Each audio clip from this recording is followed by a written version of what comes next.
Okay, so we'll start off with talking about being relational. And so this was February's agent webinar that featured Casey Roche with Remax Trends Realty in Canton, Ohio. And basically he had some tips on how to help us work and be more relational versus transactional. Like within the real estate industry, there's kind of always this talk about, well, do you work transactions or do you work relationships, right?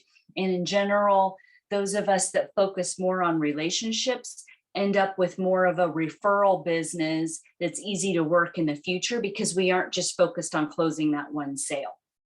And so he started out by talking about turning clients into friends and how this is much more cost and time effective than paying for online leads. And so to do that, he recommends having a follow-up program that includes more than just monthly newsletters.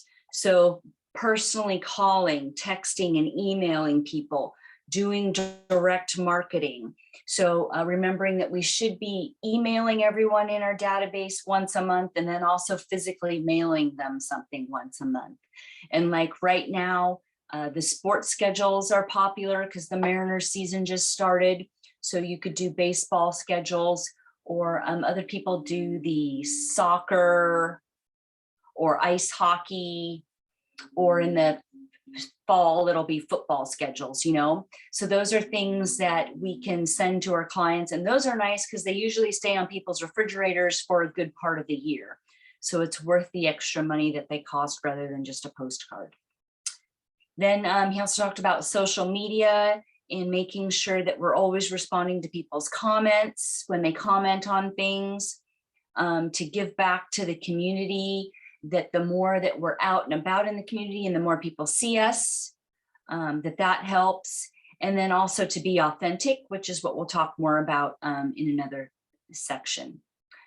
He talked about how when you get busy, it's important to try to stay consistent with your plan.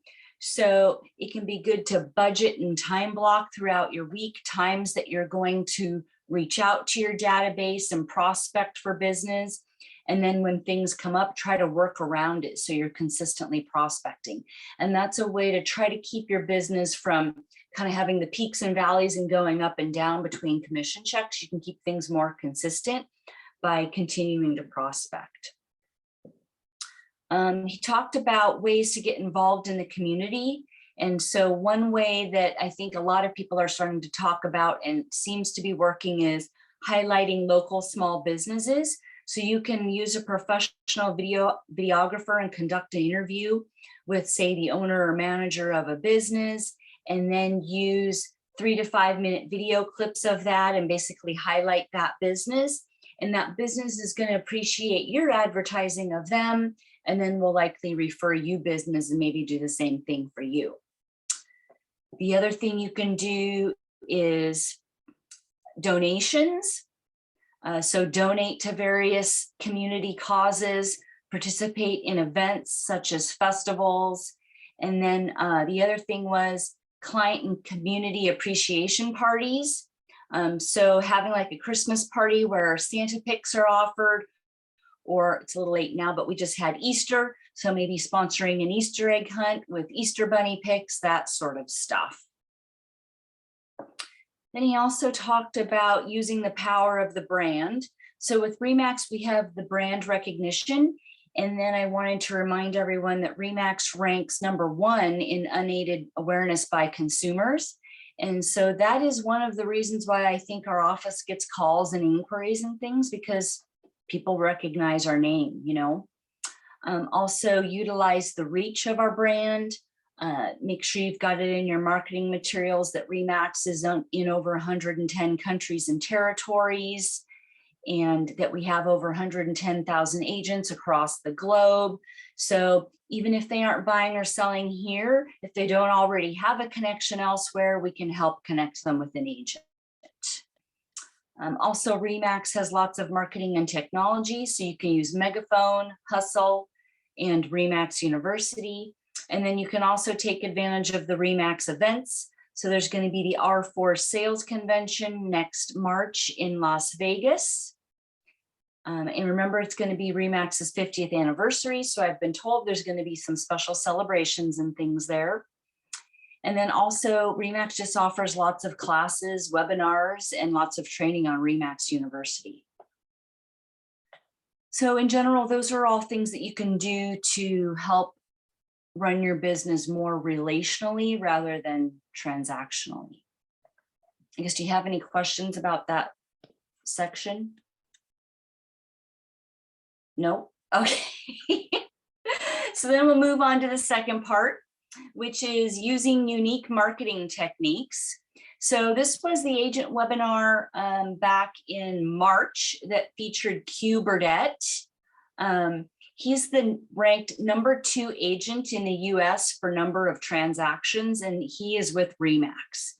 And so he has some videos in RE/MAX University if you want to check them out. He has this, he didn't talk about it in this section, but he had a webinar last year where he talked about, I think it's the 4-point system, and how basically, because he was either a basketball player or a football player.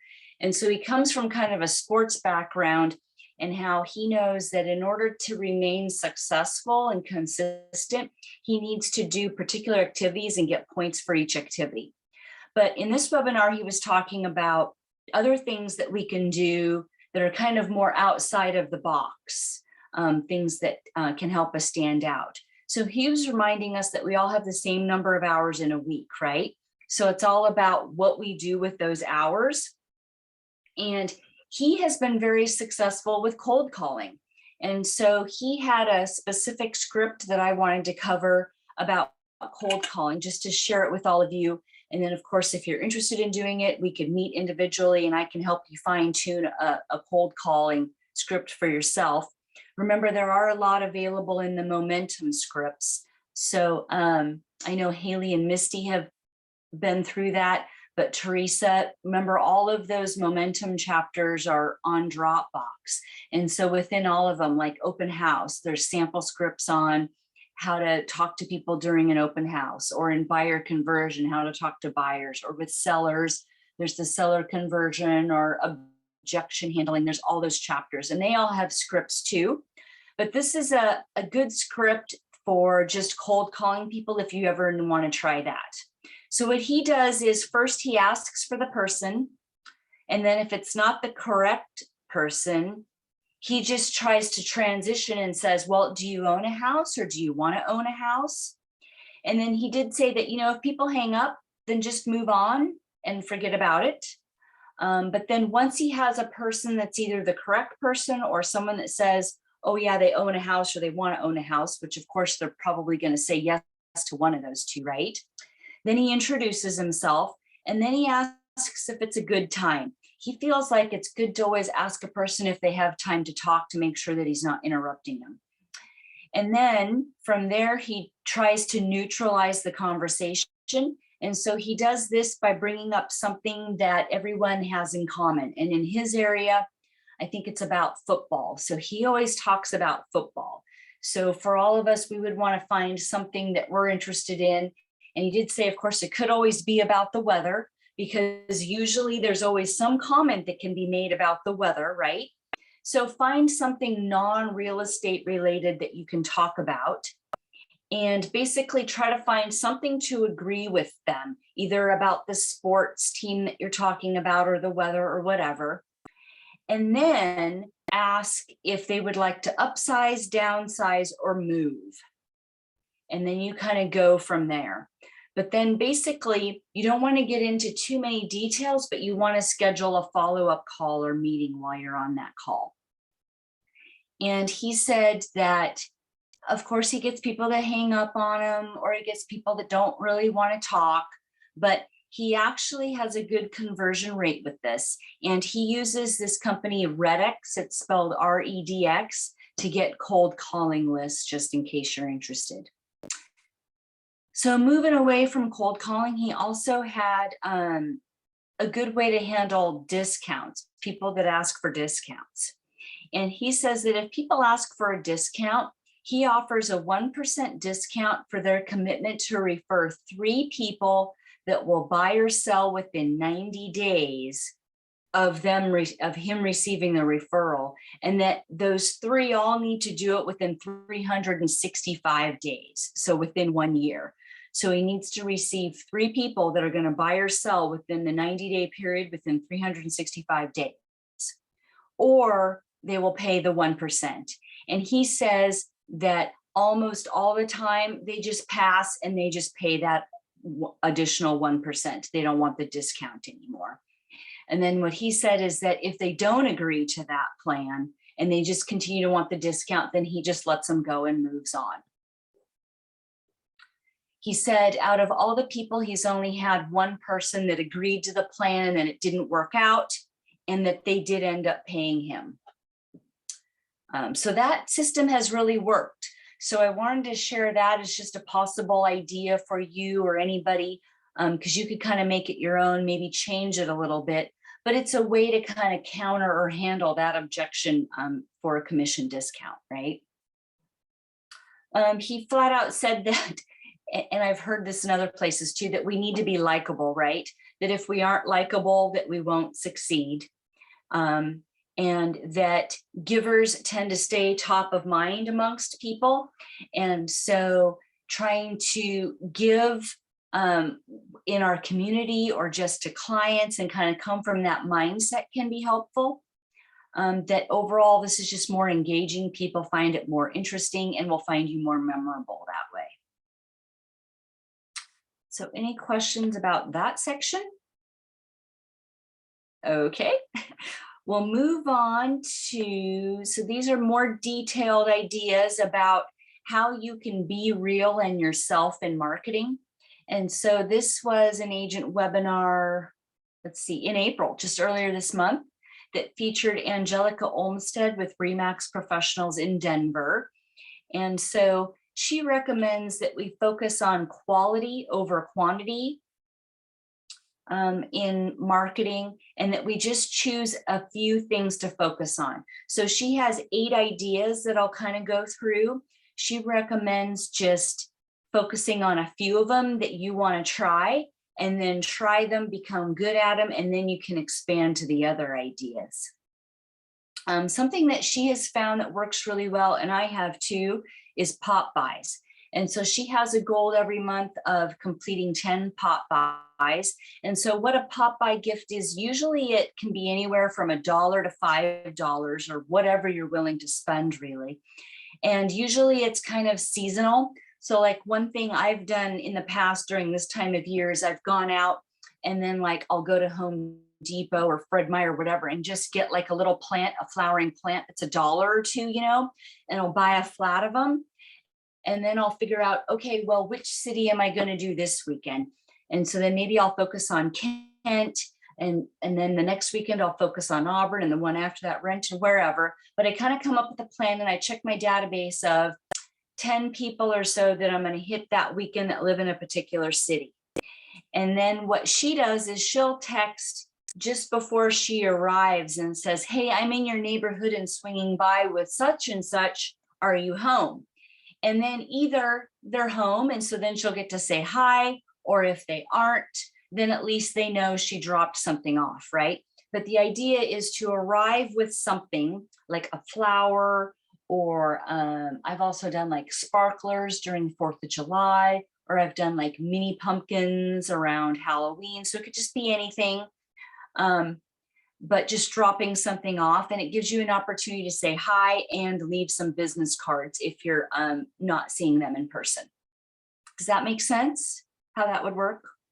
So that can be a good way for just, I mean, for me, I would probably be specifying more on past clients, right? But for you guys, it could be even your prospects, your current clients that you're working on helping them with the purchase or a sale, a listing. So it's a good way to stay in touch with prospects, or a good way to get in front of your friends that maybe don't have a real estate need now, but you can drop by and drop off some business cards, that sort of thing. She did say that, you know, sometimes she gets busy and so she can't go out and do her pop buys. And so an idea that she had that I liked was she'll have Crumble Cookies sent to them. Have you had Crumble Cookies? Well, if you like cookies, I don't know. They can be good or bad. They're really good cookies, and they're very fresh. They're a huge cookie, so you don't even want to know how many calories they are. You're probably going to want to break it up into several treats.